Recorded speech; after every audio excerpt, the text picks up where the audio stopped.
They say trouble doesn't announce itself. It doesn't send a text message. It doesn't knock politely.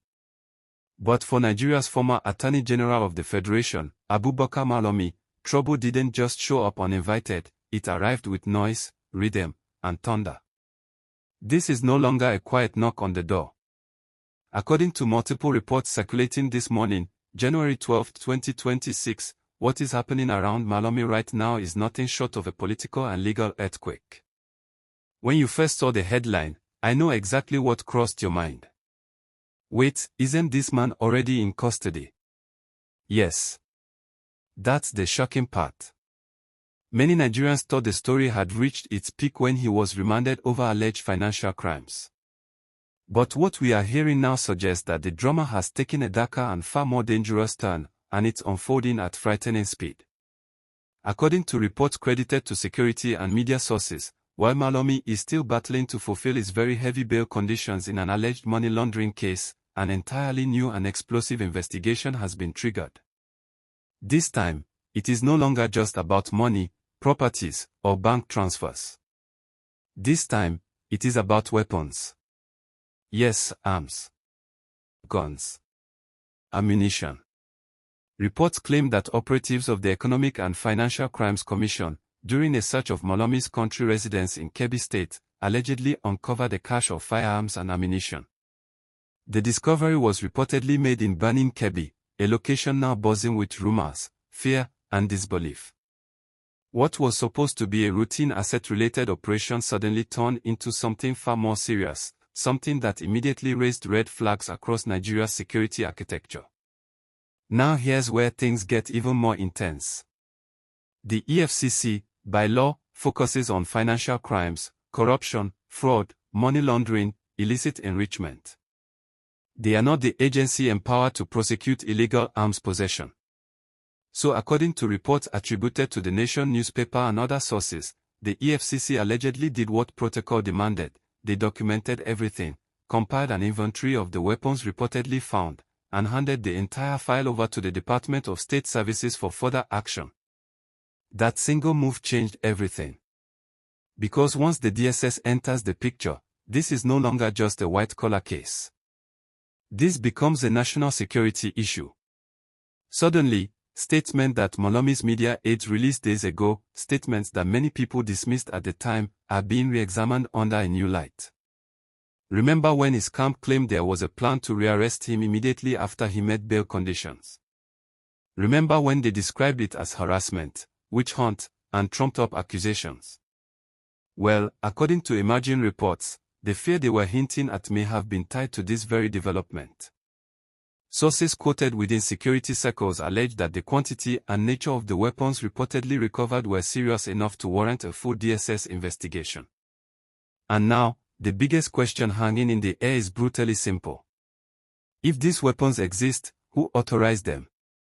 Malami is not just any citizen. He is a lawyer, a senior advocate of Nigeria, a former chief law officer of the Federation. The DSS, according to analysts, would be asking very direct questions. Were the firearms licensed? Were the licenses valid? Why were so many allegedly kept in one private residence? And for what purpose? In Nigeria, the difference between personal protection and an illegal armory is not a matter of opinion, it is a matter of law. And if investigators determine that even one firearm was unlicensed, the legal consequences could be devastating, carrying penalties entirely separate from the ongoing financial case. As of this moment, Malami remains at the Kuch Correctional Center. He was granted bail reportedly set at 500 million naira, with conditions that include high-value sureties owning property in elite Abuja districts. But whispers are growing louder that the delay in perfecting that bail may not be accidental.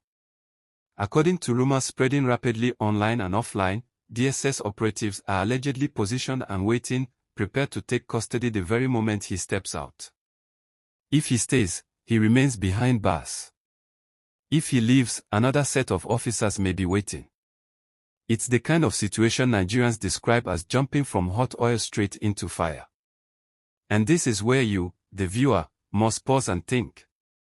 We often hear that powerful politicians keep weapons for security reasons. But where exactly is the line?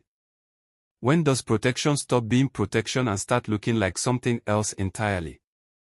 Should Nigerians be shown exactly what was allegedly recovered? Should the DSS publicly display the weapons, if they exist, so the public can judge for themselves? Or will this story quietly disappear because of the status of the man involved? Drop your honest thoughts in the comments, because this question goes beyond one individual. It cuts straight into the heart of power, privilege, and accountability in Nigeria. As if all this wasn't enough, remember that just days ago, a federal high court in Abuja ordered the interim forfeiture of 57 properties allegedly linked to Malami and members of his family. Reports list hotels, plazas, mansions, filling stations, and high-value real estate scattered across Abuja, Kano, and Kebbi State. The government's argument is that these assets were acquired with proceeds of unlawful activities. Malami, on his part, has firmly denied the allegations, insisting he was already wealthy before entering public office. But now, with this reported arms angle added to the mix, public perception appears to be shifting fast. What is also catching the attention of observers is the visible coordination between security agencies. The EFCC handling the financial trail. The DSS stepping in on the alleged security breach. This level of interagency cooperation is rare, and many believe it signals that the current administration wants to send a very loud message. The era of untouchable former officials may be ending. In Kebbi State, the shock is real. Malami is not just a politician there, he is a political heavyweight. News of a raid on his home, and the alleged discovery that followed, has become the dominant conversation in markets, offices, and homes. People are watching closely, waiting to see whether the DSS will issue an official statement, and whether a rearrest will indeed happen the moment he exits Kuj. This story is still unfolding. The dust has not settled. And the next move, whether silence or confirmation, will speak volumes. If you want to stay ahead of this developing saga, if you want to see whether accountability will truly be blind to power and status, then stay right here. Like this video so more people can see what's happening. Subscribe if you haven't. Because the moment anything moves at the Kuj prison gate, you will hear it here first. This drama is far from over.